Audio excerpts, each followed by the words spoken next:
Okay, thank you for joining me today for this webinar to discuss DES models.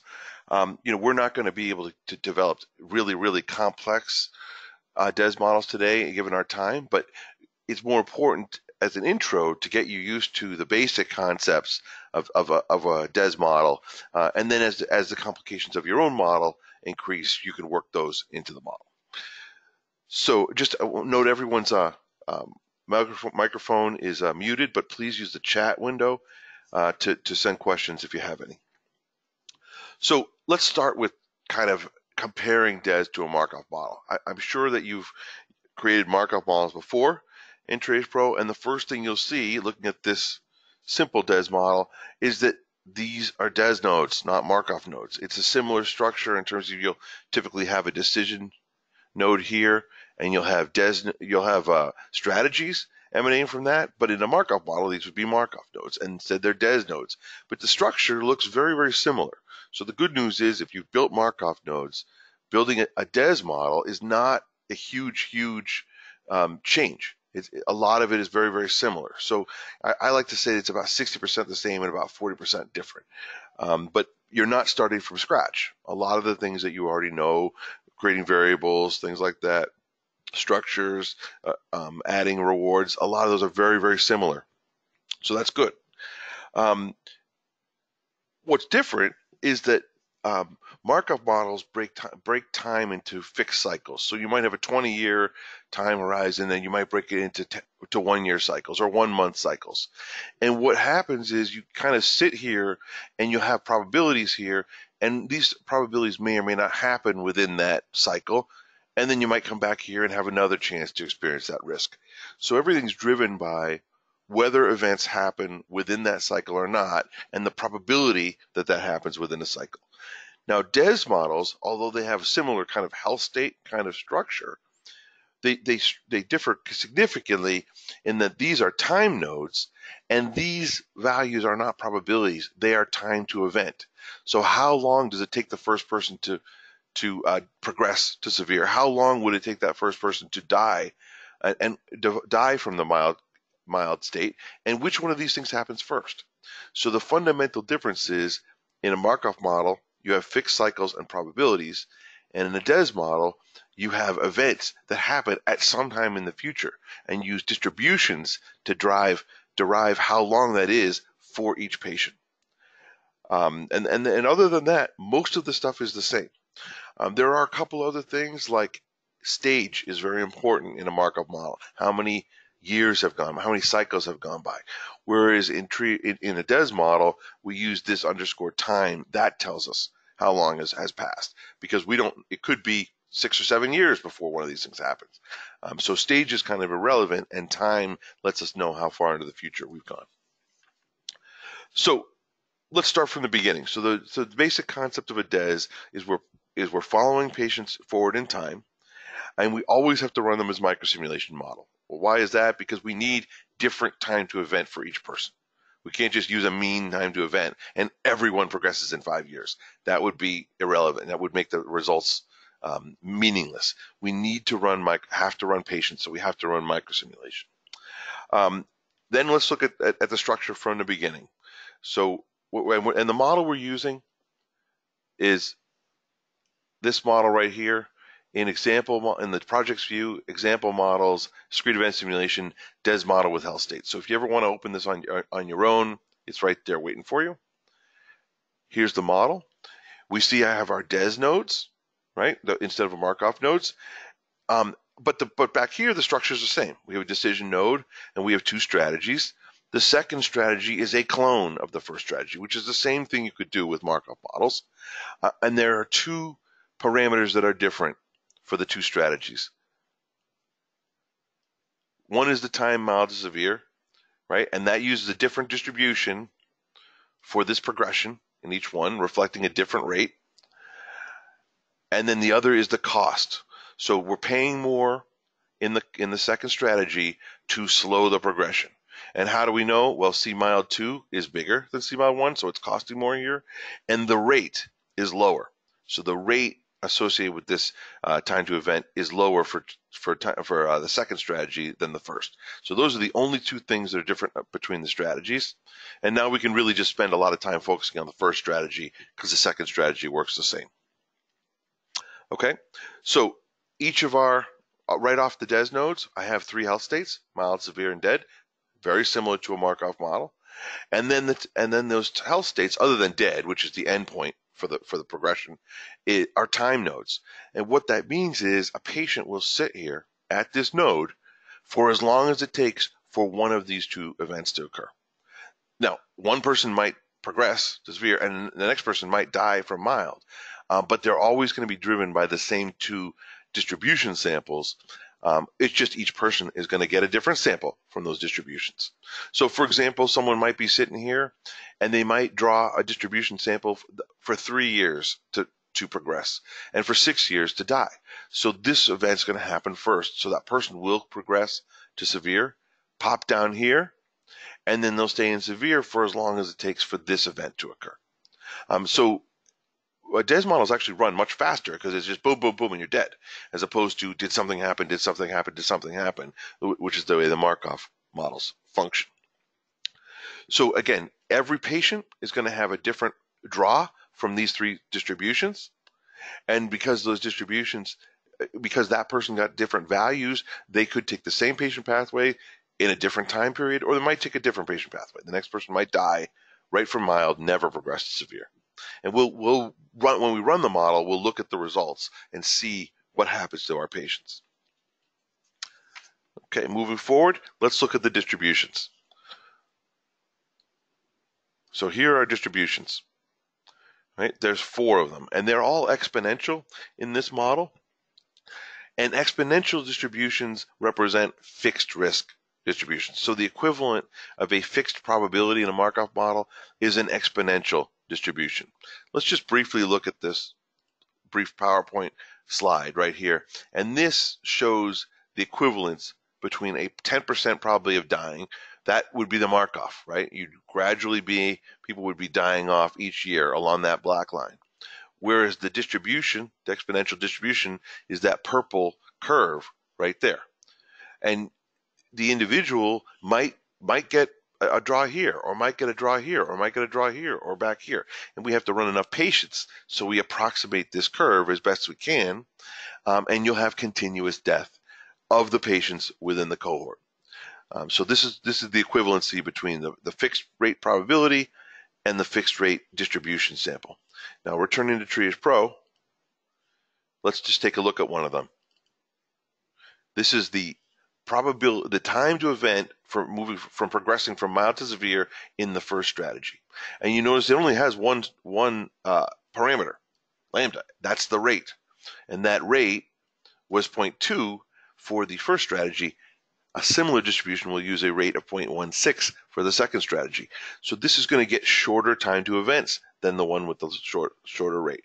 So it's a little bit odd, but the bigger the probability is, the shorter the average time to event is. The smaller the probability or the rate is, the longer it's going to take for these events to happen. So what we can say is, because we have different rates down here, and this rate is higher than the rate for the second strategy, that means these events are going to happen sooner for the first strategy than the second strategy. And if we go back here, and this is something you should always do when you create a distribution, you can select it and you can graph it, and we can look at the samples.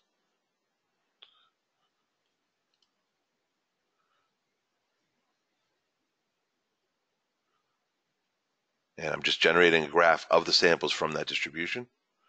Just give it a second to draw the graph. I just started the software, so it takes a little while to load the graphics stuff. The second graph will run faster. And you see, here's the exponential curve reflecting the rate, where it's pretty likely to happen quickly, but there will be some people where it happens very, very far into the future. And the more times we sampled it, the more smooth this curve would be. So now we're ready to take a look a little deeper and run the model. But I just wanted to show you here, see time mild severe equals time mild severe 1. That's a variable set equal to 1 distribution for treatment 1 and a different distribution for treatment 2. So when we look at this variable, it's actually referencing two different distributions depending on which strategy you're in. Okay, so we're ready to actually run it. Actually, before we run it, let's talk a little bit about the rewards. Let me check for questions. Are there any questions? No questions. Okay, so rewards can be accumulated really anywhere in the model, but the typical places that you're going to find them are at the time nodes or the states right here and here, and then potentially, but not always, at specific events. So there's a cost here, but not with these two events. These rewards are the equivalent of state rewards in a Markov model. So this C mild, which is 1,000, and this U mild, which I forget what it is, but something close to 0.9, are accumulated for as long as it takes for one of these events to occur.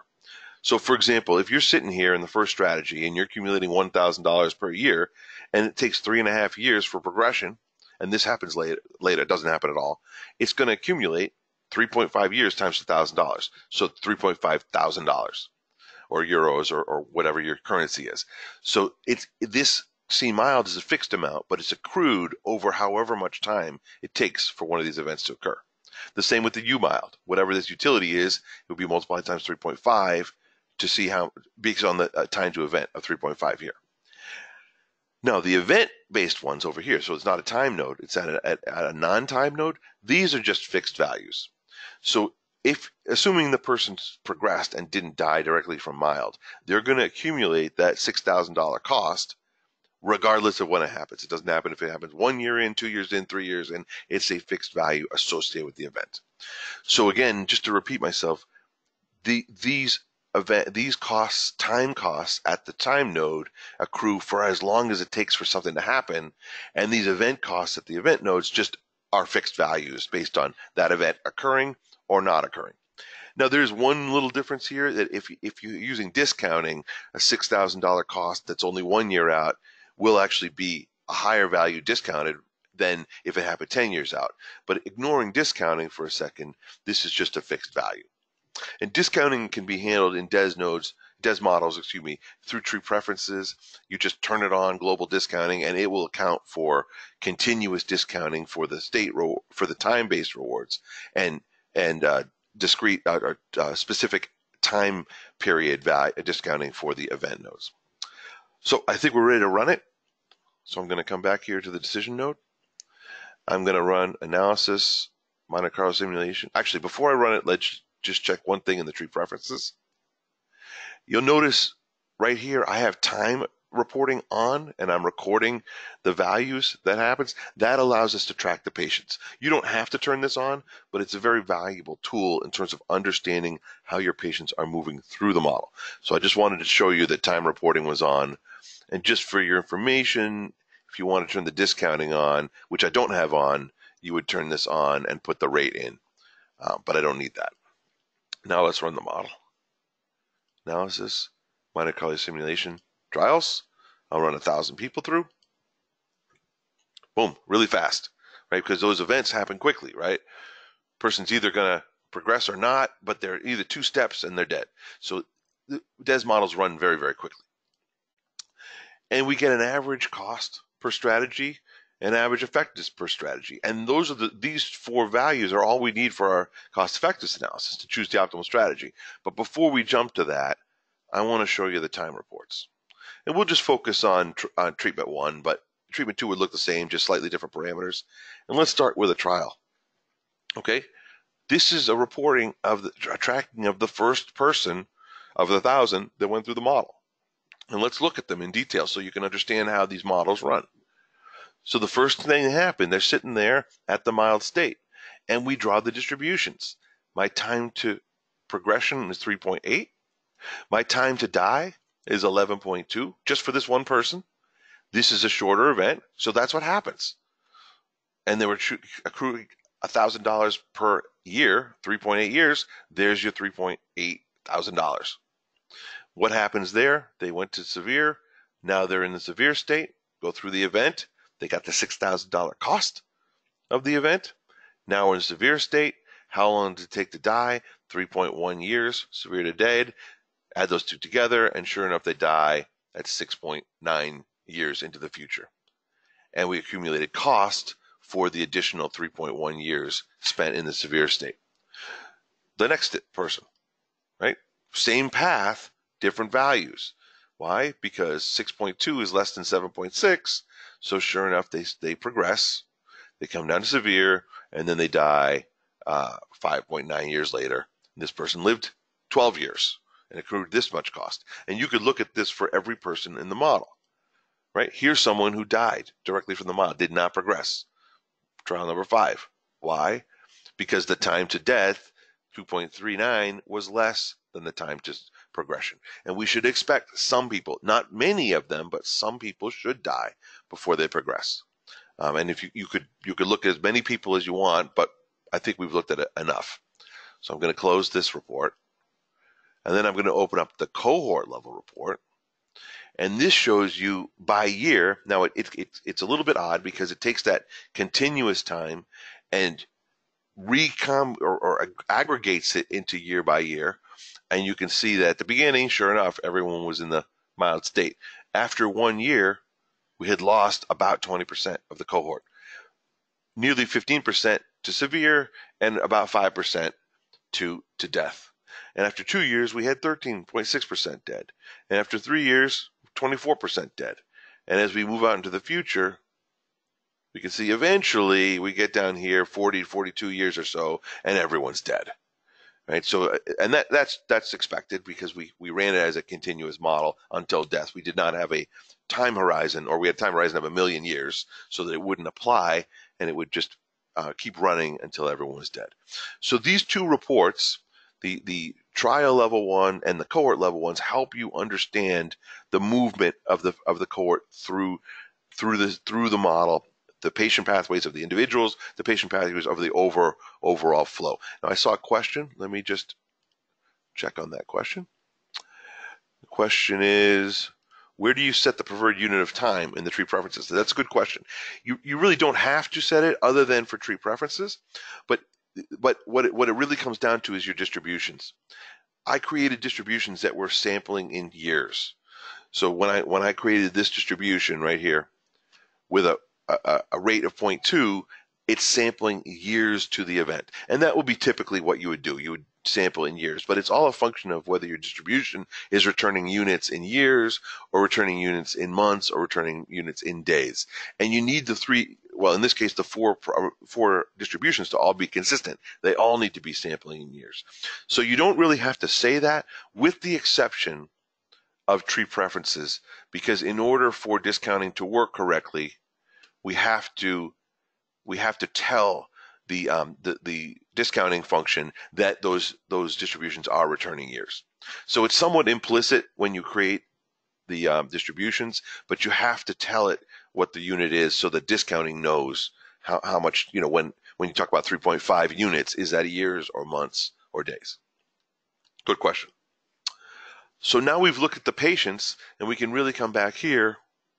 And we can look now, as usual, once you feel comfortable that the model has run as you expected, now we can come back to the means, and we can use the 4 mean values, cost for each strategy, effectiveness for each strategy, and look at the cost effectiveness rankings. And now we get our incremental cost. So it cost a little less than $20,000 more for treatment 2, and we got an extra 0.7 qualies for a total ICER, this divided by this, of 27,215. So assuming that your willingness to pay were $50,000 or 30,000 pounds or euros or whatever, this is less than the willingness to pay. So we would recommend strategy 2 as optimal. And that, I believe, is everything I need to show you today. But I hope that I've provided you a basic overview of the basic structural elements of the DES model, and then how you have to create distributions for these events, which go here, and then you run the model with microsimulation, and you can use your patient tracking reports and your cohort level tracking reports to review the flows, and then eventually you're going to use the overall results with a cost effectiveness analysis to choose the optimal strategy. And that's everything I have for you today, but I'll just see if there are any more questions before we close.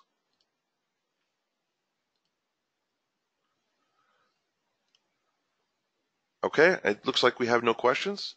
So I'll thank you for joining me today, and I hope you get a chance to try out DES models in TreeAge Pro, and I think you'll find they're easier than you think.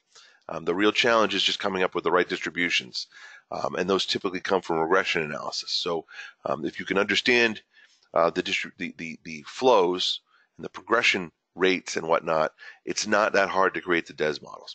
And remember, that's not really harder than deriving transition probabilities, right? Those are hard too. You're going to have some underlying data, and we need to fit it into the model, either if it were a Markov model as transition probabilities, and with the DES model as time to event distributions. Thank you again for joining me, and I hope you have a great day.